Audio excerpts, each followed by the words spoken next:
Can you all hear me clearly? Loud and clear. Perfect. Good morning, good afternoon, everyone. Pleased to share with you some slide today on the sampling design and data use. We have about an hour, so let's jump right in. Let's see. Okay, so I will talk about, we all have been working on your proposal and sampling, and many of you have been asking about questions about sampling design and so on. So this is timely, but I do still want to step back and discuss a bit on why do we care about sampling design.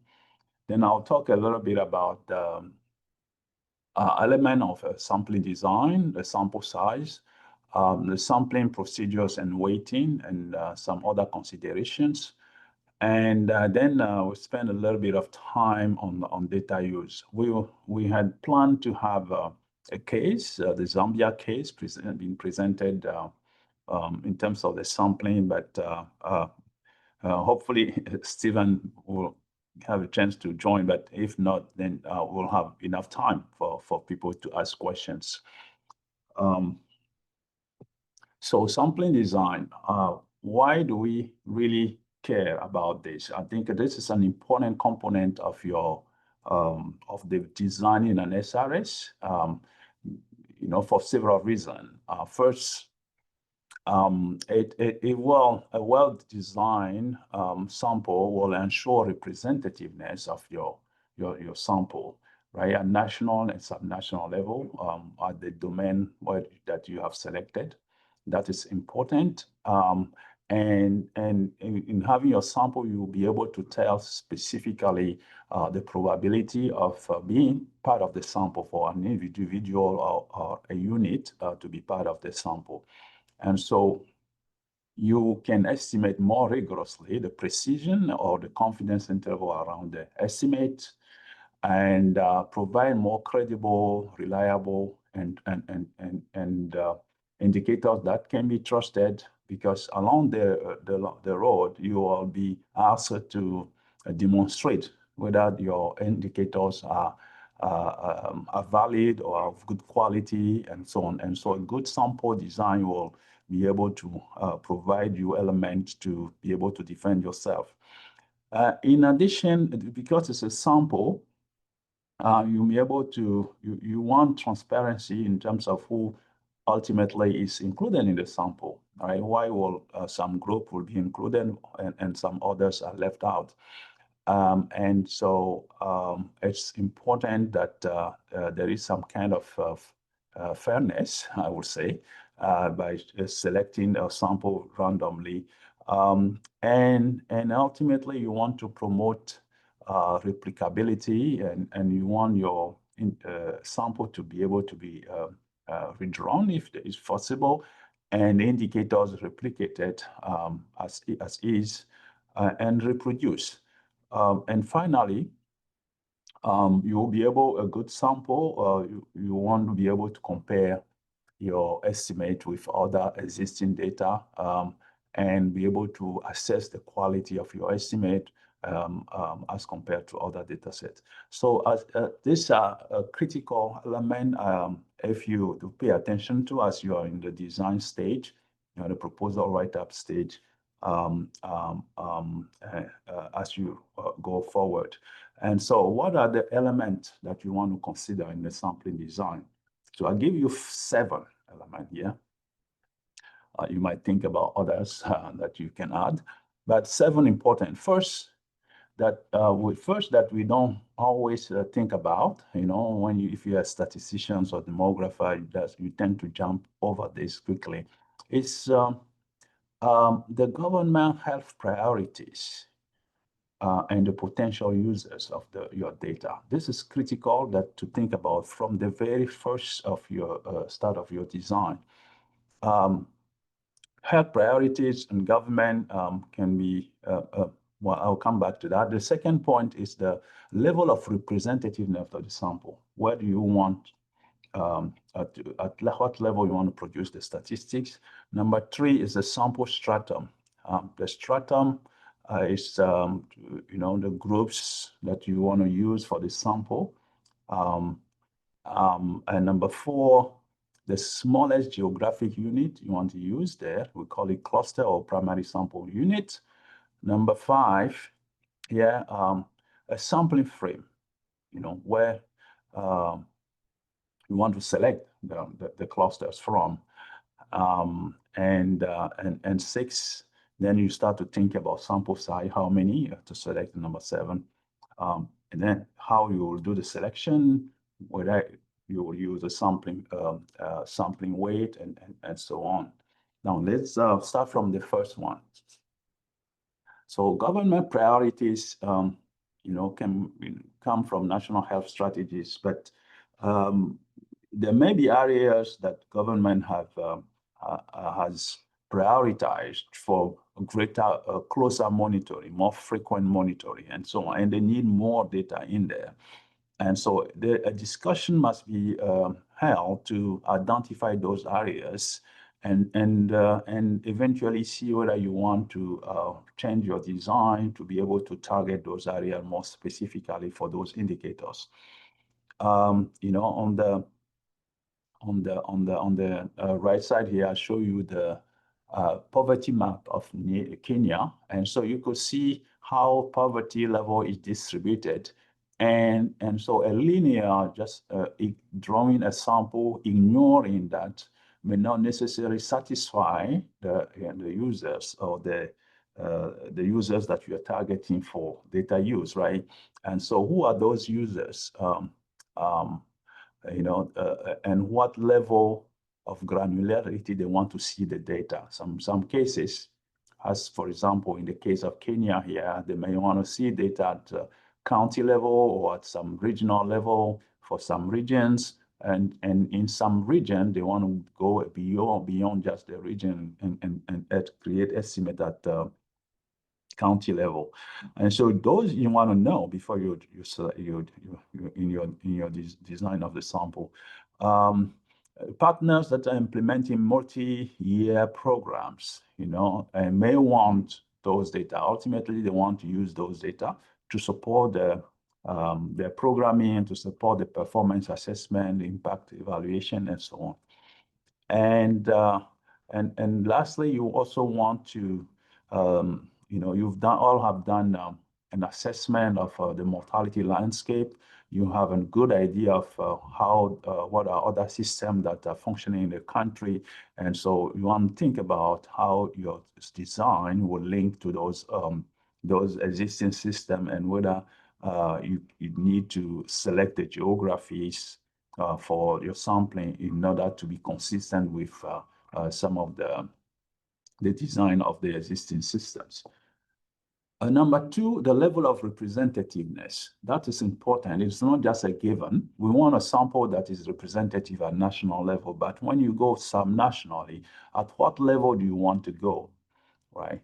So we call this the statistical domains. There are domains that they are the lowest geographic areas at which your precise indicators will be calculated. For example, I show you here the map of India. This is a mature SRS that has been going on for decades, and now they produce a mortality estimate at natural division level, quite a number of them. And so discussion in your sampling design must be held on what level of statistical domain that you want to for your sample. It is determined through consultation with the government and stakeholders, and typically, administrative areas are considered. The first level administrative area is the region or the province in some countries.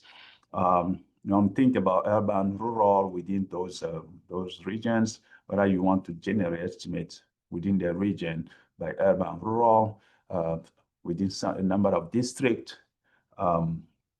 in some district, countries have many districts, such a way that it can be daunting to want to produce reliable estimate at every district level. And that level, a discussion must be held whether you want to select some district or just do it at a regional level. And so think about oversampling in some of the regions. But the more statistical domain you create, you can think about it, right? You want to generate estimate at each domain level. The more you create, the larger your sample size ultimately is going to be. So you have to think about that and think about cost as well. Often we want to see a lot of data. We want to see data disaggregated at the lowest level, but it can be expensive to do, and this needs to be kept in mind. Number 3, the strata. Now, the statistical domain can also be the stratum, but they're not the same, right? A stratum is the group of sampling units within an independent sample, right? Within which you draw an independent sample. It's not necessarily that you will produce statistics at that level, but you want to ensure that some of the groups are represented in your sample. In some cases, for example, you want to separate urban and rural, draw a sample in a rural area, and draw a sample in an urban area to ensure that, you have good representation of those groups, male, female, things like that are thought about as a stratum. So a stratification, when you divide country into groups and so on and select within stratum, it creates unequal probability of selection. And so you need later on to redress your sample to obtain a representative estimate. That's an important aspect that people then often overlooked. You have a very complex sampling design, and then it's not well documented, and then you have difficulty calculating your sampling way to redress your sample. That's critical. Number 4, the smallest geographic unit. So this is the cluster in your SRS, or the primary sampling unit. This is the unit within which you will do the complete surveillance, right? And so this must be decided depending on the available data and available for a complete roster of those units in your country, so that you can be sure that you're selecting a representative sample of those units. Typically, population censuses, population census enumeration areas, we call them. In French, it's called section d'énumération. In some countries, it's called zone de dénombrement. In some other countries, and so on. But it typically offer, it's coming from a complete census, so it's typically a complete roster of the enumeration area of the whole country. Each one having a population or a size of about 100, 150 households. You can think about it, about 1,000, 1,050, 1,500 population. What is also good about this is some countries are now keeping digital or sketch maps of those enumeration areas. Typically, when the census is done, there is a sketch map that is drawn that shows the landmarks on the enumeration areas. And now you have even digital boundaries of those enumeration areas to cover entire countries. But because you want to use this as a unit for continuous longitudinal surveillance, you have to be aware that some of them may cut across villages, may cut across communities, and the boundary then become a bit loose. So we need to pay attention to that, where it's cutting communities, and it's not realistic to use as a sampling unit. Maybe you may have to group some of them, or you may have to segment some of them, those that are too large. But ultimately, you need to have identifiable boundary for each of the enumeration areas. Then, because we are talking about cluster, you need a complete cluster, right? A complete list of clusters is called a sampling frame. That's the frame or the roster from which you are going to draw your sample. A complete roster, will typically include information on your regions, your districts, your villages, your enumeration areas, and in addition to that, include information of size. The size could be the number of households or the total population from each enumeration areas. It's typically available at national statistical offices, so you need to work with them to draw the sample from that. And they may not necessarily hand over the sampling frame, the complete frame to you because of data privacy issues and so on, but they typically will want to draw the sample for you.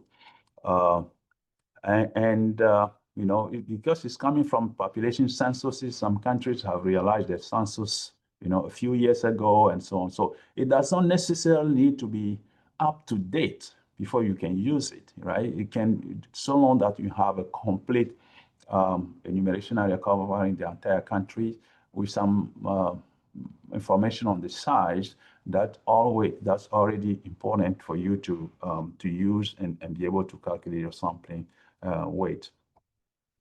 In deciding on the clusters, we want to avoid clusters that change quickly, because this is a system you want to set in place, and you may have to update it in 5-10 years. But so if you are using clusters that are likely to change very quickly, and we know some countries create districts and sub-district very quickly and so on, and villages also change boundary.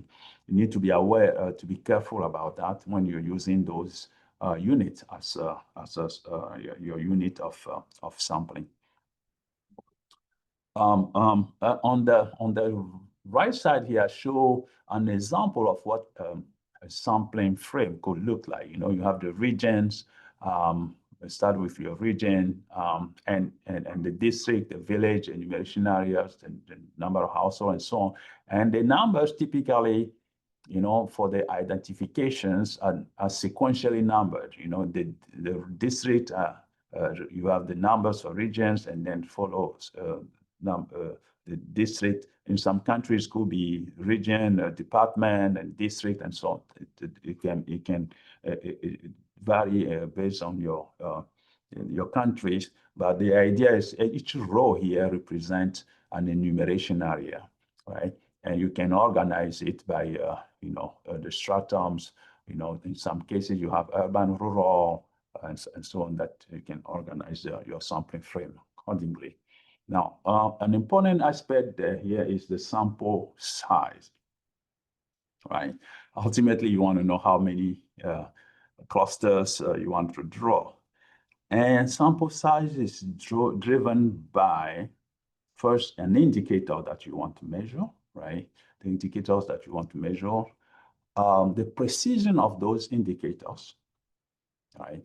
And the domain, as you talk about, the number of domain where you want to generate those indicators. Thirdly, because we talk about mortality, typically mortality can be combined on multiple years, or you can use 1 year or even less than 1 year as a period. And the shorter the period is, the larger your sample size will be to obtain a good precision. Because of course, mortality, as much as we hate deaths, it remain rare. It remain a rare event. So a large period will give you many more deaths, and a shorter period will give a smaller number of deaths and births. And so you need a larger sample to be able to capture them. So taking into account the period of measurement is important. We talk about the government health priorities, how the government want to organize the sampling design, targeting specific areas. And finally, your budget. How much money do you have? As much as you can, you want to do a very good job and satisfy as many stakeholders as you can. Well, it depends on how much money you can raise to support this activity. And so let's talk about indicators. Now, we typically focus here on mortality, right?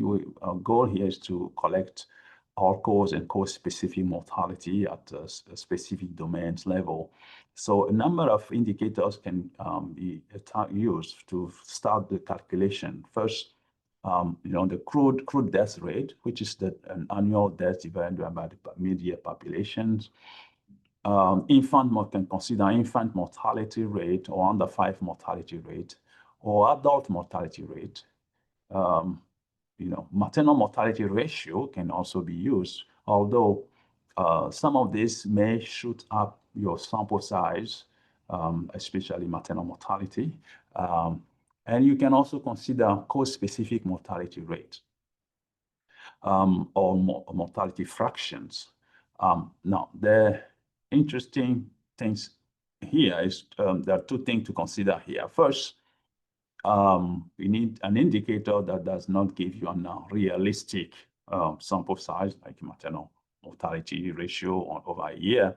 But also keep in mind in the calculation, what you're paying attention to is the denominator of your indicator, right? So if you take your crude death rate, the mid-year population, your calculation will result on a population, mid-year population.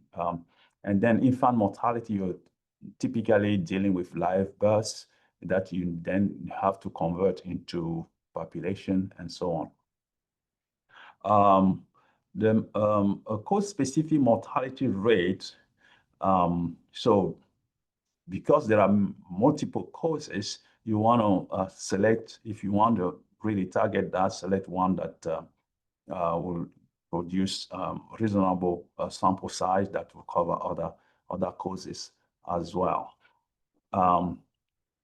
In some cases, you may use sampling fraction, the cause-specific fraction, in which case you'll consider the largest fractions, the fraction that will give you the largest sample size.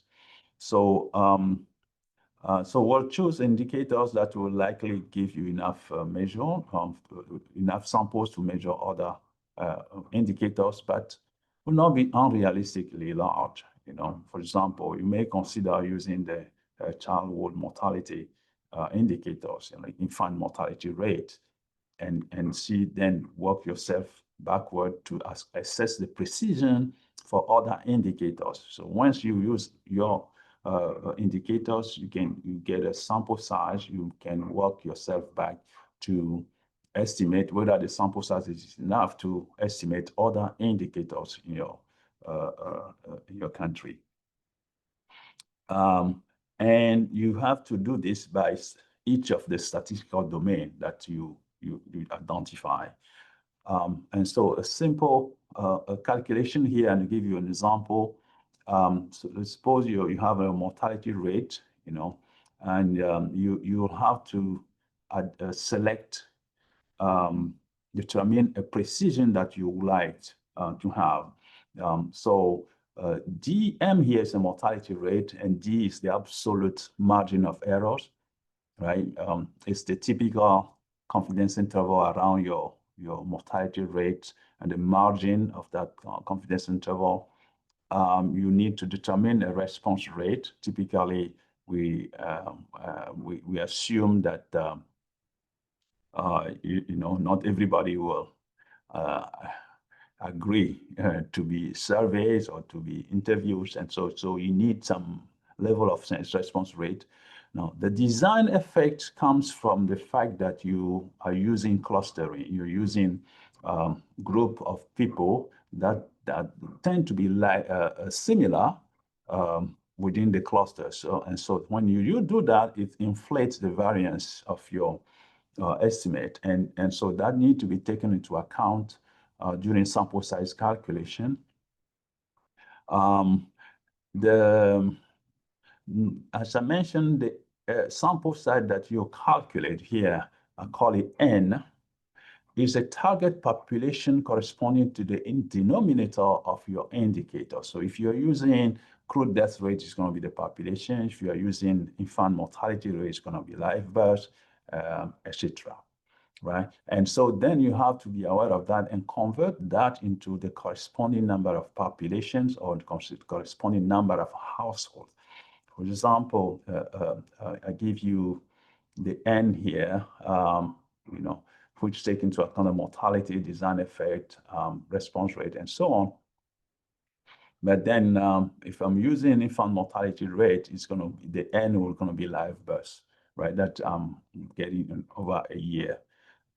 In addition to that, the precision, because you know your formula, you can extract your precision, right, out of the formula and recalculate. Once you know your mortality rate, you have a sample size, you can calculate your precision. So that can be done for other indicators, right, to see whether you have enough precision for it, or whether you need to reduce or increase your precision of your initial indicators in order to get a bigger sample size to cover other indicators. An example here, using hypothetical example, right?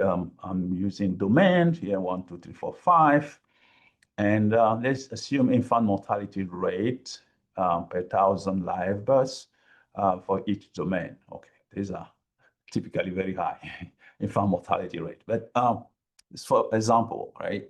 So one thing you need to decide on is the precision of your estimate. Here, I assume the precision around 12% for this domain 1. So the 12% of the IMR here, right?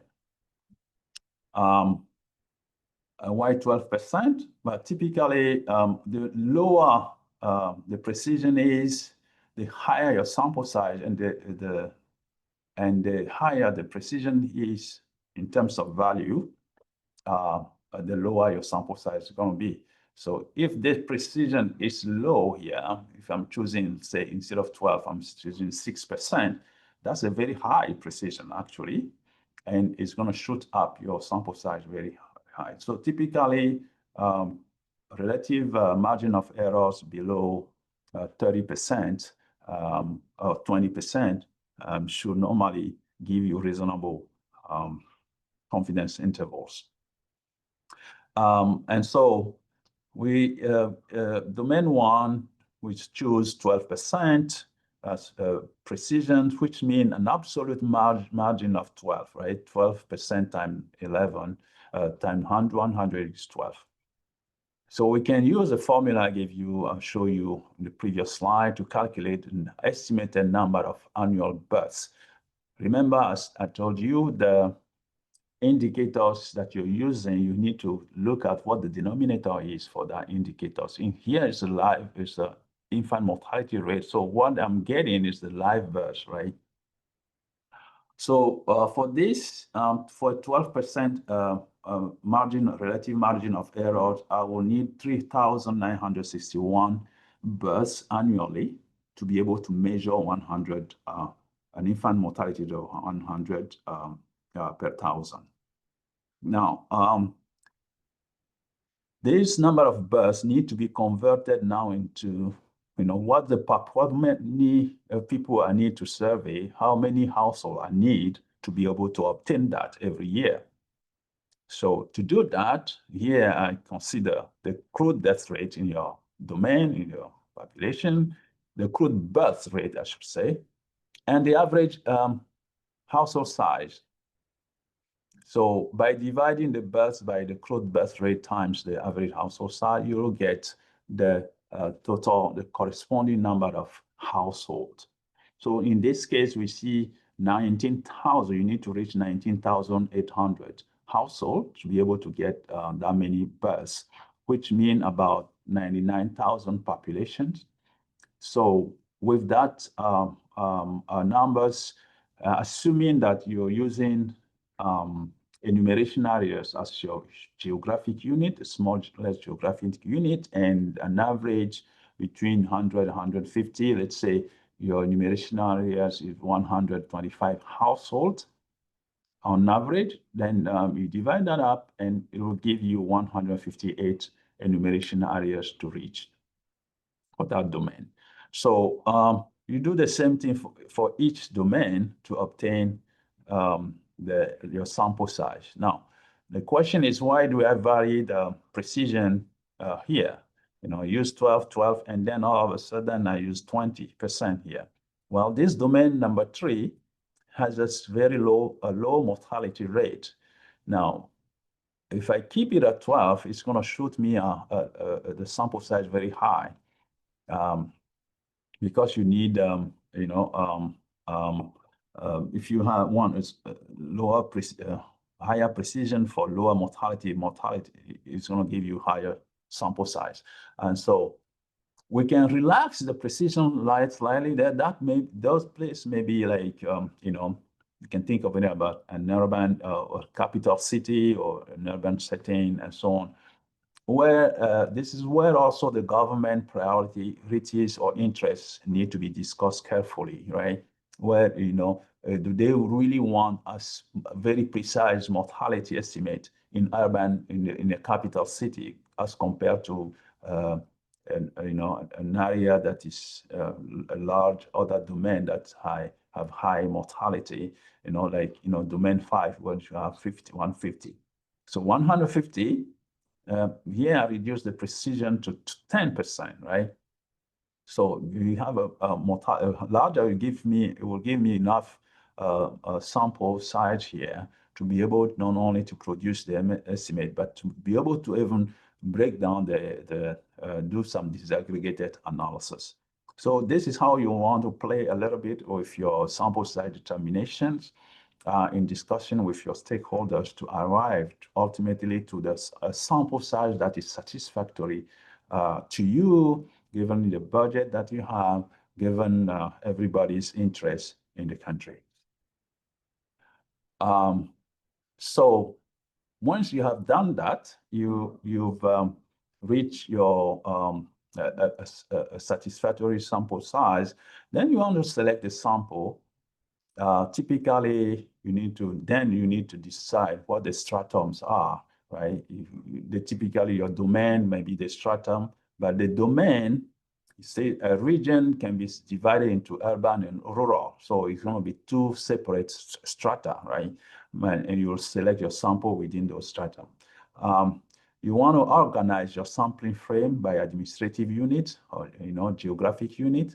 That is called an implicit stratification. You're not stratifying by administrative unit, but it will ensure that the administrative units, once you select a sample systematically, are represented in your sample. If your sample is not organized properly, then you may end up by doing a systematic sampling, you may end up leaning toward more some other administrative area than others. So you need to organize your sampling frame appropriately, and then select your primary sampling unit randomly using probability proportionate to size. And typically, once that is done, you may want to do this, a couple of times. That's one run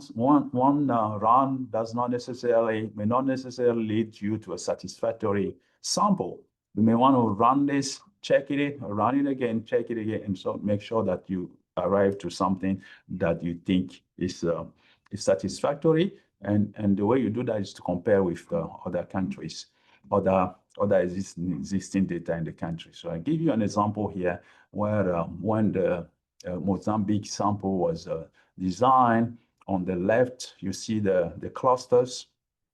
Now, Mozambique uses a group of enumeration areas, and then we compare that to a national sample, a national survey, HIV indicator survey 2015, and we could see the distribution of our clusters and the distribution of the national sample. That, wow, this is fairly similar, which give us some comfort on the sampling.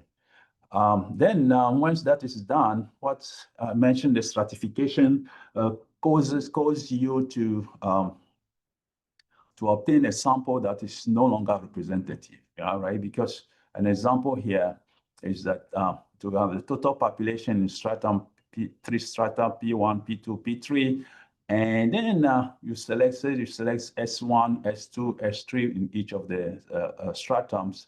Well, the sum of the S's, S1 plus S2 plus S3, is not necessarily representative of your national population. So you have a distortion in the sample. This is an important aspect that you keep in mind, because once you select your sample, you just don't use the sample and claim that it's representative. It is not, because you didn't use this proportionality samples across your stratums. So you need to calculate the probability of selecting your sample in each stratum, and the inverse of that probability will give you the design weight. Typically, if you see the sampling weight here, if you multiply the weight by your sample, then the sample it cancel out, and you end up with the P1 plus P2 plus P3, which is a representative sample of your sample. So the design weight, I give you some formula here. I'm not going to spend time going through it pretty too much, but typically, if you're doing a single stage cluster sample, you're selecting within stratum, you're selecting your cluster, and then you need to calculate the probability of selecting that cluster, which I gave you here, and then the inverse of that probability gives you the weight for that particular cluster. Then one can correct the design weight with response rate at cluster level or at household level. If you encounter these issues, please reach out to us and we'll be able to help you with this. So in order to be able to do the weight properly, you need to document every steps of your sampling. The numbers, the total numbers in your roster, in your sampling frame, the total number of clusters that are selected, the size of those clusters. This is going to help you ultimately to calculate the sample size. Sometimes people ignore those and ultimately at the end say, oops, we don't have those numbers. How do we figure out the sampling weight? Then it's difficult to figure out because you don't have those. Who to involve? You need to make sure the National Statistical Office is involved in this. They can calculate the sample size for you. They can draw the sample for you. They can calculate the sampling weight for you. Of course, the Ministry of Health and stakeholders should be involved. You need also some demographers, statisticians, or epidemiologists on board to make sure that you know what you are doing. We have a number of resources on the Viva website, get a repository that you can access, and this also include a spreadsheet for calculated sample size as well. So for country planning, SRS, one homework I would suggest is to summarize these first 7 steps in a table in your proposal while you're doing your proposal. If you are able to do that clearly and explain it clearly, then you have a good sample, a good sampling design. I will spend a few minutes on data use, and then we can open up with questions. So before data use, I think by now you all, by writing your proposal, you all have element on what the utility of an SRS data is, right? Here I give you 5.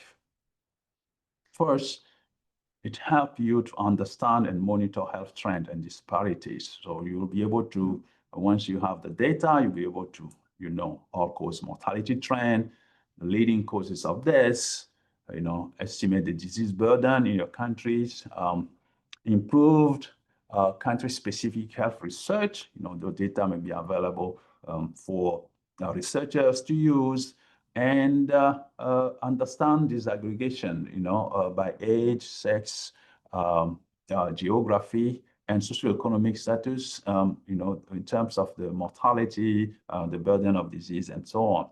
So number two, it will help you generate evidence to inform priority interventions, right? By identifying high-risk groups, newborns, maternals, or seniors, right? You can do a disparities analysis, but it also help then direct resources to those groups and priority intervention. Number three, one of your powerful advantage of the SRS is to help you assess the effectiveness of the policies. Because you have a large sample covering the entire country, you'll be able to design a strong evaluation to assess the impact of specific programs on mortality, right? On reducing mortality in the country. Number four, well, we've been talking about this, especially coming out of the COVID pandemic, to have systems that serve as early warning for crisis, pandemics, emergency disasters, detecting unusual patterns in mortality. You'll be able to do that. But the system must be designed to address that question. And then, of course, linking and with other systems and assessing other systems. So for these five, one can think about the users of data. Who will be the users of those data in terms of understanding and monitoring health trend and disparity? You want the Ministry of Health, you want to target other sectors, government sectors, subnational of health officials at subnational level where you're producing your data, public health researchers, statistical institutions, health professional association, and the global health community, right? Keep all this in mind. And so for each of the five here, you can identify the typical stakeholder that you will be targeting for data use and data demand. And this must be engaged from the beginning. And so your platform where you want to relate and share those data, I gave you 6 here. First, data must be released as frequent as possible, through annual report, in that share the detailed result of your system, and that help make people be aware of the system, the data that's producing. You need, along with that, synthesis report, right? Fact sheets at national, subnational level. On the right here, I show you some of the fact sheet and report that Mozambique team has developed. And also, within a number of countries, all countries now have committees, advisory groups, and so on. So those need to, meetings need to be held regularly to share this data to make people aware of the content of the systems and what data you're getting. What platform must be used, website that show the data, visualize the data, give access to the data and to some level of the data, and produce some interactive visualizations for people to know. And linking the data to other systems is critical. And peer review publications need also to be on the list. Here, this is an example of how Mozambique has leveraged the system to be able to address an outbreak of cholera in the country, using the platform to identify the hotspot of cholera, and going from there to expanding to the entire district or the entire province. On the left here, this is, you may not be able to read this, but this is just to show you that the system within the SRS should be able to target some areas for deeper investigation, in which was done here for the seroprevalence for vaccine preventable diseases, and be able to detect those diseases in particular province, and potentially be able to expand it. So in Mozambique, this has been done using specifically the sample, the SRA sample. I'm not sure if the Mozambique team is online, or they can talk a little bit about how the system is driving the conversation at the country level in terms of the need for it, and the need to prioritize such an approach for generating data for decision making. Not only at the country level, your data will inform global level estimate. And here, for example, I show you that how the SRS in India, Bangladesh, and China is used in the estimate of mortality, child mortality, right? And so you could see in the orange here is the vital registration, the SRS, and the blue line is the estimate, the IGMI, the UN IGMI estimate of child mortality. You see how they correspond exactly. This is because IGMI trusts those data better than others in the countries, and the trend pretty much follow, especially in China. And that's pretty much the only data that is available, recent data for you. So once it's functioning, it's well done, it can be one of the best sources of data in the countries. You want to be aware also about barriers, data use. If the data is not released on time, that could, discourage people. The data quality and lack of transparency in your data, your result. People don't know exactly what these things, how these things are produced, whether the sample is representative, and so on. It creates some barriers in your data, in your system. The capacity, the interoperability, or the linkage with other systems, comparability with other systems also. Low capacity for data analysis. This is a major issue that needs to be taken care of. And there are also ethical and legal concern, about data privacy and so on. So it makes it sometimes difficult for the release of data for people to use. Right? All right. Thank you so much. I'll stop here. We still have 10 minutes for questions. And let me see. There are I see 4 things in the chat. Let's see.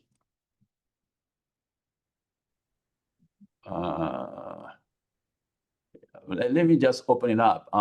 If Robert or you want to come in with your comment or your questions. Yes. Can you hear me? Yes, we can hear you. Thank you. Yes, thank you very much. This is excellent presentation, and I love the whole process laid out, and especially more on the item 7 there, where you explain a lot of other statistical issues to consider. My question is more on selection of stratum. Could you purposely select the stratum, the strata that you want? It could be multiple strata, so that you end up selecting your number of clusters based on statistical approach, but still maintaining, you want to select those strata based on logistical reasons, or just to help ensure that the clusters would not be spread out too far out, and then it becomes logistically challenging to implement the SRS, but still maintaining the representation, whether at national or subnational level. That's question 1. Question 2, I would also like to know if there's any guidance in terms of what number of clusters or your sample size given the size of the country, population size of the country. so that if I'm calculating my sample, if I get like number of clusters, say 600, I know that's too low for my for the size of the country. I don't know. I don't know whether you understand what I'm trying to get here, but like if there's any guidance like to give us like a warning that, oh, if it's below this one, then your power of your study may not really get you to get, for example, leading 20 causes of death from VAs or something like that. I know it's going to be weighted, but I don't know, even with the weight, if the weighting is representing one case vis-a-vis 700, and you're looking at causes of death, that becomes an issue. So if there's any guidance about that as well. Thank you. Thank you so much, Robert. Your first question about, ensuring the, distribution of your clusters based on logistics. We hear a lot about that, and there is a tendency to want to select those clusters that are accessible, that easy,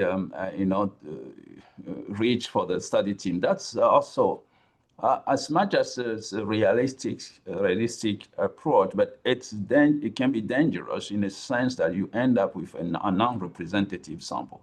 So the stratum, the way you select stratums, you identify stratum, and the goal of it is to ensure that the group in the strata, in the stratum that you have, that group is part of the sample, is selected and included in the sample. So in your region, for example, you may decide that, one of the things, to give an example, in Mali, they did a sample for a mortality survey, and where they separated communities that are distant from a health facility by more than 5 kilometers from communities that are closer, and separate sampling were done in those groups. That ensure you have sample representation of those groups in your sample, right? And you can do that, but you cannot just ignore distant samples, distant clusters, just for logistical purpose. That will not result you in a representative sample. Your second question is an important one. Typically, we get a question, why, this country, this area has large population, but your sample is not also large. I mean, a sample size depends on the precision of your mortality estimate, of your the estimate of your indicator, not necessarily on the size of the population of the area.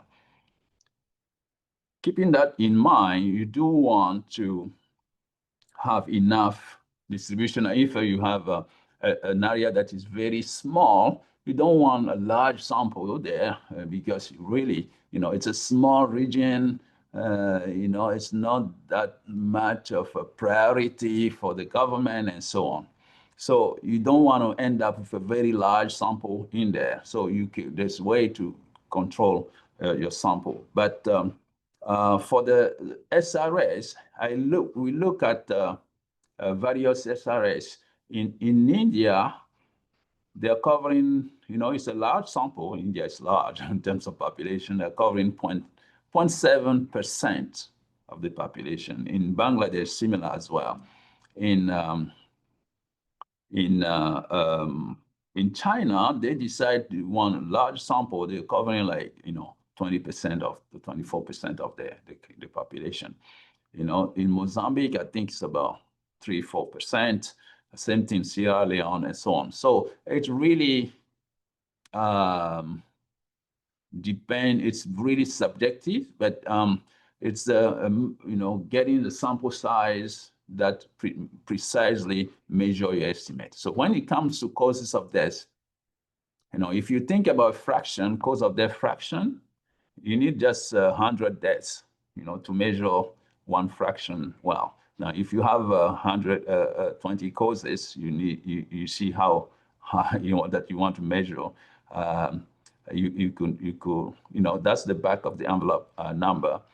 You could see what it will come out to. So ultimately, you get a number of deaths. Here, for example, I'll show you how, the estimated number of under 5 infant deaths annually. So if you have this infant deaths, you can go back, you can calculate a precision for a cause-specific mortality rate. If you assume that if it's malaria, malaria, for example, if the rate is, I don't know, maybe 10 per thousand, then you use that to calculate the precision. And so do that for the extreme causes that you want to measure. It gives you an idea of what sample you should use. In addition, if you just want a rule of thumb, I think typically we say, for if you want to estimate a fraction with plus or minus 10 percentage point margins, you need 100 cases, right? 100 cases typically. So that can give you some idea. Thank you.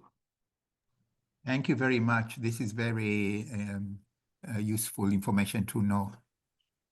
Yeah, well, reach out if you have more questions coming up. We're happy to provide more guidance. I see Dr. Lucy.